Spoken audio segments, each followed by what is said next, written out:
डीकमान चक्रीकरण विधि। इस विधि में di carboxylic अम्ल, बड़े डाई कार्बोक्सिलिक अम्लों के एस्टर को हम सोडियम एथॉक्साइड के साथ क्या करेंगे, रिएक्ट कराते हैं और हमको बड़ी चक्र वाले कीटोन प्राप्त होते हैं, जिसका आप चयन करने पे साइक्लोहेक्सेन प्राप्त होता है। तो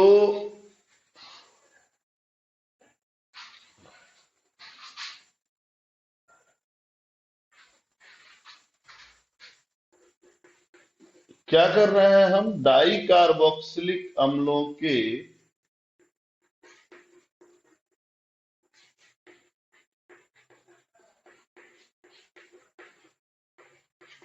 एस्टर की क्रिया करा रहे हैं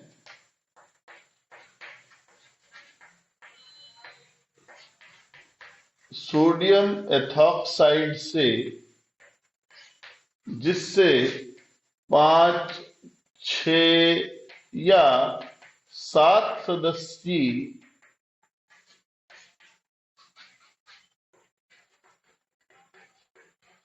चक्रीय कीटोन प्राप्त होता है, जिसका जिंक अमलगम और HCl की उपस्थिति में अपचयन करने पर हमको साइक्लोएल्केन प्राप्त हो जाएगा।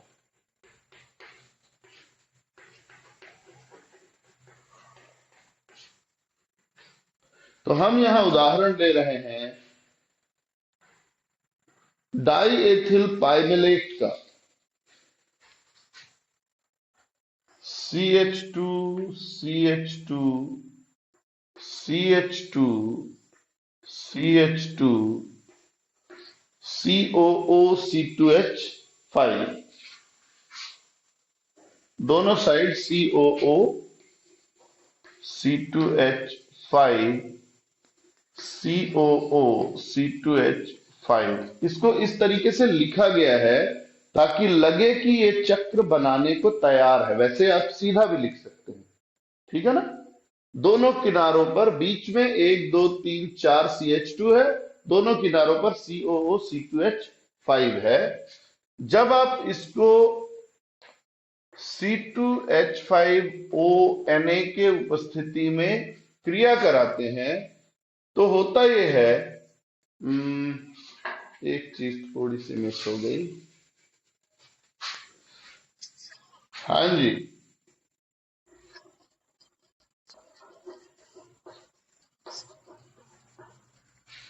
नहीं बेटा, आपने शायद आपने मेरा वाला जो है, देखिए साइड में छोटे छोटे आइकॉन बने होंगे, आप मेरे आइकॉन को टच कीजिए। अभी आपके बड़े स्क्रीन पे किसका आ रहा है? हम्म, ठीक है ना। तो यहां से H और ये C2H5O, यहां का एक H इसके साथ बाहर निकल जाएगा, -C2H5OH, और आपको मिलेगा CH2 CH2 CH2 CH2 C double bond O CH COO C2H5। अगले स्टेप में आप पोटेशियम हाइड्रोक्साइड के साथ इसकी अभिक्रिया कराएंगे, तो यहां से यह अलग हो जाएगा, ठीक है। जल अपघटन है एक्चुअल में पोटेशियम हाइड्रोक्साइड और जल की इसके उपस्थिति में HCl। तो इसकी उपस्थिति में होता क्या है कि जो OH वाला हिस्सा है जल का OH वाला हिस्सा इधर, H वाला हिस्सा इधर जुड़ेगा। आपको फिर से एक C2H5OH बाहर निकलता हुआ, मैं फिर इसी को नीचे लिख रहा हूं, CH2 CH2 CH2 CH2, ये तो C डबल बॉन्ड O है, ये आ जाएगा आपका CH COOH। इसके बाद इसको जब आप गर्म कर देते हैं, ऊष्मा दे देते हैं, तो ये CO2 भी बाहर निकल जाता है। अब क्या बच गया? CH2, CH2, CH2, CH2, C double bond O, CH2। ये इस CO को भी CH2 में बदलने के लिए हम क्या करेंगे? जिंक अमालगम और HCl की क्रिया कराएंगे। ये बात अच्छी तरह याद रखिए कि ये क्या है? क्लीमेंसन अपचयन कहलाता है ये। तो ये वाला हिस्सा CH2 में बदल जाएगा। अब आपको मिल गया CH2, CH2, CH2, ये भी CH2 में बदल गया। तो ये आपका पूरा कंप्लीट क्या है? डाइकार्बोक्सिलिक डीकमान चक्रीकरण विधि। फिर से एक बार रिपीट कर रहा हूं। हमने लिया है डाई एथिल पाइमेलेट, जो पाइमेटिक अम्ल होता है उसका एस्टर है। पाइमेटिक एसिड क्या होता है? 5 CH2 और बाहर दोनों साइड में COO C2H5। उसको मोड़ के लिखा है हमने, मोड़ के लिखा है C2H5ONa की उपस्थिति में ऊपर वाले ग्रुप का C2H5O और इस CH2 का एक H बाहर निकल जाएगा C2H5OH के रूप में, और इनके बीच बंध बन जाएगा। ये बंध बना दिया हमने। बंध बनने के बाद पोटेशियम हाइड्रोक्साइड और HCl की उपस्थिति में इसका जल अपघटन होता है। जल का अणु का OH वाला हिस्सा इस CO से और H वाला हिस्सा C2H5O से जुड़ेगा, तो C2H5OH बन के बाहर निकल जाएगा और वो COOH हो जाएगा। इसके बाद ये थोड़ा गर्म करने पर बने हुए COOH का CO2 भी बाहर निकल जाएगा, तो ये CH2 हो जाएगा। इसके बाद इस CO को CH2 में बदलने के लिए जिंक अमालगम और HCl से अपचयन कर देंगे और ये क्रिया हो जाती है। तो इस तरीके से ये पूरी क्रिया आपकी 2 नंबर की होती है, डीकमान चक्रीकरण विधि। इसके बाद हम देखेंगे थार्पे जीग्लर अभिक्रिया। ये भी एक लंबी अभिक्रिया है, पर थार्पे जीग्लर अभिक्रिया इसको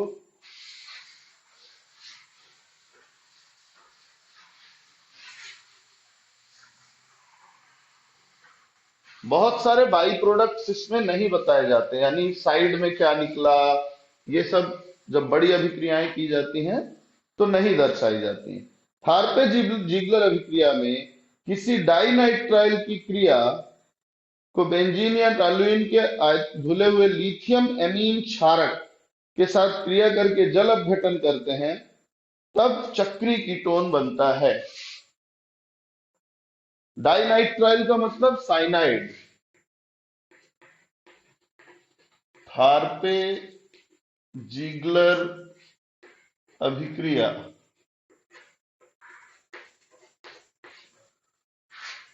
तो किसी डाइनाइट्राइल को क्रिया में किसी डाइनाइट्राइल की लिथियम एमीन के साथ क्रिया करने पर बने हुए उत्पाद का जल अपघटन करने पर चक्रीय एल्केन प्राप्त होते हैं। तो ये कैसे होता है ये भी जानना है हमको। तो मान लीजिए हमारे पास एक CH2N, CH2, CH2, CN, CN करके डाइनाइट्राइल है। ये N मतलब आप जितनी मर्जी उतनी संख्या रख सकते हैं, जितना बड़ा चक्र बनाना है उतना बड़ा। अब हमारे पास है लिथियम एमीन, तो ये C2H5, C2H5 इस तरीके का एक यौगिक है। तो जब ये क्रिया करने के लिए जुड़ता है तो लिथियम जो अमीन ग्रुप है वो पूरी तरह से क्या होगा, इससे बाहर निकल जाएगा। मैं यहाँ के बॉन्ड को शो कर देता हूं आपको, 1 2 3। होता यह है कि ये बंध यहां से टूटेगा और इस CH2 का एक हाइड्रोजन CH2 का एक हाइड्रोजन जाके जुड़ जाएगा किससे? नाइट्रोजन से। यहां का एक बंध जाके जुड़ेगा इस कार्बन से और ये लिथियम नाइट्रोजन से जुड़ेगा। तो ओवरऑल प्रोडक्ट के रूप में यहां से आपको मिल जाएगा C2H5NH ट्वाइस, ये बाहर निकल गया। आपके पास है CH2 ट्वाइस CH2CN और यहां का C डबल बॉन्ड N जो कि जुड़ा हुआ है किससे? सॉरी, कार्बन से जुड़ा हुआ है और ये लिथियम। इस तरीके का आपको एक यौगिक मिलता है। ठीक, तो ये हमारा माध्यमिक उत्पाद बनके तैयार हो गया। अब जब हम जल अपघटन करते हैं तब क्या होता है? जब हम जल अपघटन करते हैं इसका अम्लीय माध्यम में, तो ये पूरा हिस्सा जो है ये बाहर निकल जाएगा और ये कीटोन बना लेता है। ठीक है ना? या आप इसको ऐसा भी ले सकते हैं, दो स्टेप में ले लीजिए। तो जल का H वाला हिस्सा यहां, OH वाला हिस्सा यहां, तो लिथियम हाइड्रोक्साइड बाहर हो जाएगा और बचा हिस्सा हमारा है CH2N CH CH2 C double bond NH C triple bond N। Cyanide को ट्रिपल बॉन्ड N से शो कर सकते हैं। और जल अपघटित होने पर ये जल अपघटन लगातार जारी है, अभी खत्म नहीं हुआ है। ठीक है ना?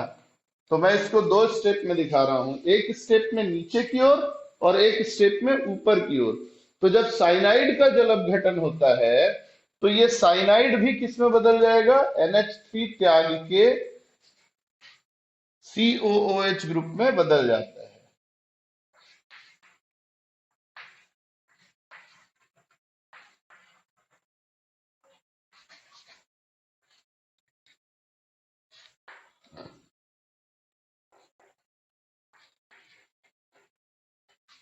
ये इस तरीके से। अगले स्टेप में क्या होता है? एक एक स्टेप चल रहे हैं अपन, ज्यादा नहीं चल रहे हैं, धीरे धीरे चल रहा है। गर्म करेंगे, गर्म होता है तो ये CO2 बाहर, ये H यहां जुड़ जाएगा। अब आपको मिला CH2N CH2 मैं ऐसा जुड़ा हुआ मान सकता हूं इसको C डबल बॉन्ड NH से। यहां से क्या निकल गया हमारा? CO2 बाहर। लास्ट स्टेप है जल अपघटन। तो क्या होगा? ये जो NH समूह है ये H2 के साथ बाहर निकल जाएगा NH3 के रूप में और आपको मिलेगा CH2 twice CH2 C double bond O, ketone. और अभी अभी आपने पढ़ा हुआ है कि अगर कीटोन को हमको किस में बदलना है? CH2 में, तो हम क्लीमेंसन अपचयन करते हैं, जिंक अमालगम और HCl से क्रिया करा देंगे तो ये H2O के रूप में बाहर और हमारा CH2 बन जाएगा।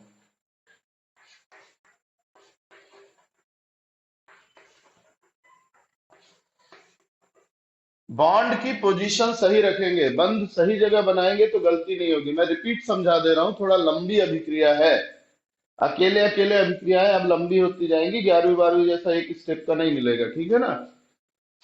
तो यहां दो साइनाइड ग्रुप आपको दिख रहे हैं साइड में, उसके बगल में CH2 जुड़ा हुआ है।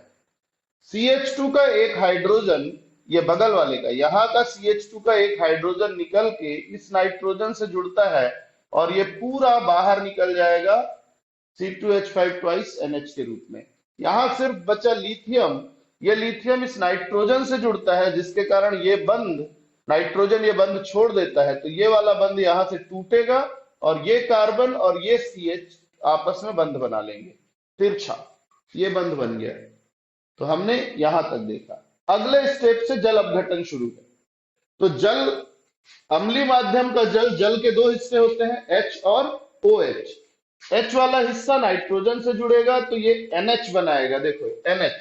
बाकी जगह कोई चेंज नहीं कर रहा है, आप इसको CN ट्रिपल बॉन्ड लिखें चाहे ना लिखें कोई फर्क नहीं पड़ता। ये NH हो गया, हमारा काम हो गया, लिथियम हाइड्रोक्साइड बाहर। अगले स्टेप में जब जल अपघटन करेंगे साइनाइड का, तो साइनाइड का जल अपघटन करने पर सीधे CN ग्रुप जो है वो COOH में बदल जाता है, बाकी कोई चेंज नहीं करना है। फिर इस COH ग्रुप जो COOH बना है, इसका COO बाहर निकाल देंगे तो ये H जो है इस CH से जुड़ के CH2 बना लेगा, CH2। बाकी कोई चीज को आप इधर उधर नहीं करेंगे। उधर C डबल बॉन्ड NH है, जल की क्रिया होगी तो जल का H2 इस NH से जुड़ के निकल जाएगा और O कार्बन से जुड़ेगा तो कार्बन हो जाएगा CO। अब इस CO का अपचयन कर देंगे तो ये CH2 में बदल जाएगा। तो इस तरीके से यह है थारपे जिगलर क्रिया।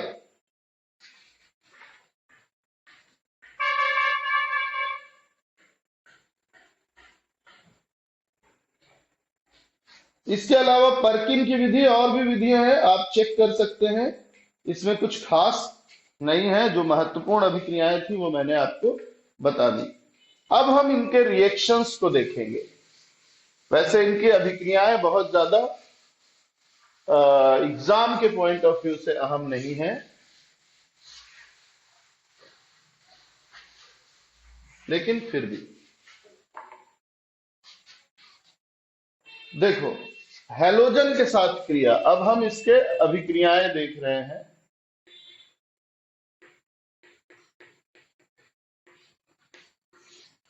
तो पहली क्रिया देखेंगे हैलोजन से क्रिया।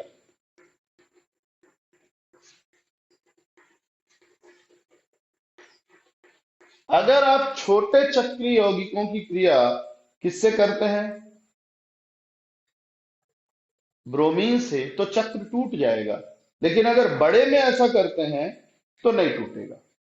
जैसे अगर आपने CH2 CH2 CH2 इसके साथ ब्रोमीन की क्रिया की तो ये बंध यहां से टूटेगा, एक ब्रोमीन इसके साथ एक ब्रोमीन इसके साथ जुड़ेगा और आपको मिलेगा Br CH2 CH2 CH2 Br। चक्र टूट गया। लेकिन अगर वहीं आप ये क्रिया साइक्लोहेक्सेन से करते हैं तो साइक्लोहेक्सेन में भी हर जगह CH2 है। तो यहां पर जब आप ब्रोमीन से क्रिया करेंगे तो ब्रोमीन एक जगह का हाइड्रोजन लेके निकल जाएगा और एक ब्रोमीन वहां जुड़ जाएगा, प्रतिस्थापन हो जाएगा। तो ये जुड़ गया ब्रोमीन और HBr बाहर। तो यहां चक्र नहीं टूटेगा, ठीक है। इसके बाद ऐसे ही हैलोजन अम्ल के साथ क्रिया है तो चक्र टूट जाएगा।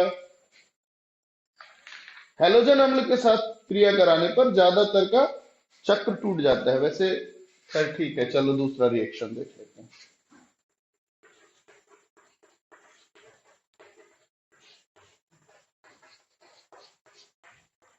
हैलोजन अम्ल से आपके पास है CH2 CH2 CH2 CH2, ये है साइक्लोब्यूटेन।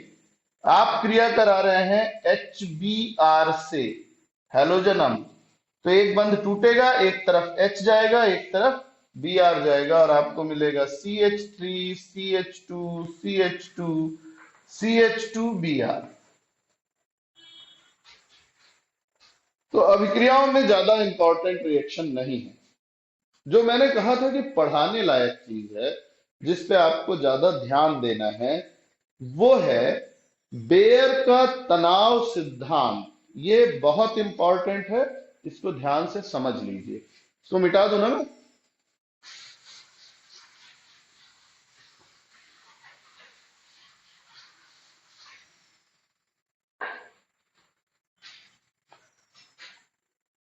इसको हम बेयर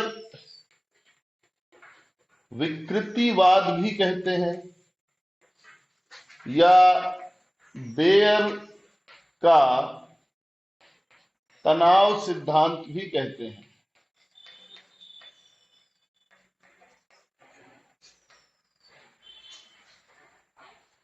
ये सिद्धांत क्या बताता है हमको?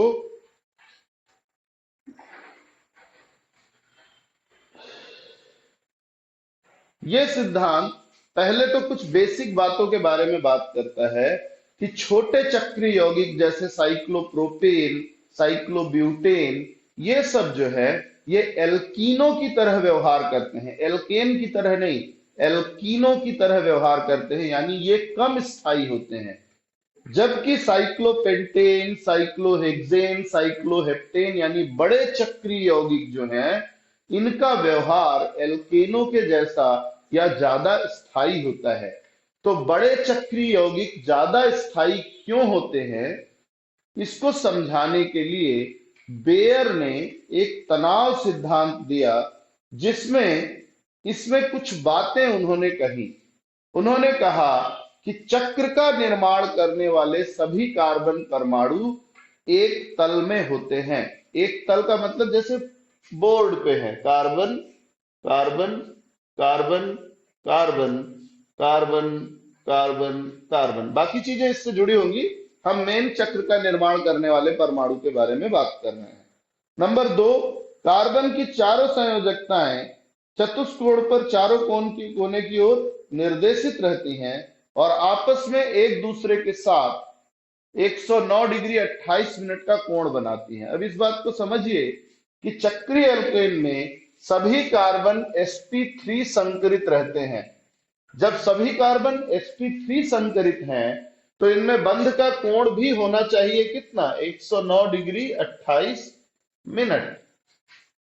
तो इन्होंने कहा ऐसा होता है, कार्बन की संयोजकताएं दृढ़ नहीं होती, इनकी दिशाओं में परिवर्तन होता है और इनकी संयोजकता से कोण में बदलाव आने के कारण अब कोण 109 डिग्री 28 मिनट नहीं रहता। मतलब ये हुआ कि अगर इस कार्बन के बारे में बात करें तो ये 4 चीजों से जुड़ता है, sp3 से। तो बाहर की चीज तो फ्री है, तो बाहर जो कोण बनेगा वो 109 डिग्री 28 मिनट का बनेगा। लेकिन ये जो 2 कार्बन से जुड़ रहा है यहां, तो यहां का कोण तो 120 डिग्री है, यानी कोण चारों तरफ से फ्री है तो 109 डिग्री 28 मिनट बनेगा हर किसी के बीच में। लेकिन अगर आप किसी कोण को षटकोण में बदलना चाहें, अब 109 डिग्री 28 मिनट ये है, पर षटकोण बनाने के लिए कोण को होना चाहिए ऐसा। तो आप क्या करोगे? ये वाले बंध को इधर खींचोगे, ये वाले बंध को इधर खींचोगे, ठीक बात है ना, ताकि वो सही पोजीशन पे आए। तो इन्होंने कहा कि कोण का मान स्थायी नहीं होता, कोण का मान बदलता है। और इससे होता यह है कि जितना ज्यादा 109 डिग्री 28 मिनट से जितना ज्यादा कोण का मान इधर उधर होगा, विचलित होगा, कम होगा या ज्यादा होगा, अणु के अंदर उतना ज्यादा तनाव उत्पन्न होगा। जैसे एक स्प्रिंग है, मान लो परमानेंटली ऐसे मुड़ी हुई है, अब आपको उसको किसी कारण से फंसाना है ऐसे ऊपर थोड़ा खींच के, तो आपको खींचना पड़ेगा। खींचोगे तो आपको महसूस होगा कि स्प्रिंग भी आपको खींच रहा है, तो एक तनाव उत्पन्न होता है। ये तनाव अणु के स्थायित्व को कम कर देता है। मतलब ये है कि बंध कोण का मान 109 डिग्री 28 मिनट से जितना अलग होगा, बंध में उतना अधिक तनाव उत्पन्न होता है। बंध में जितना ज्यादा तनाव उत्पन्न होगा, अणु का स्थायित्व उतना कम हो जाता है। कल हम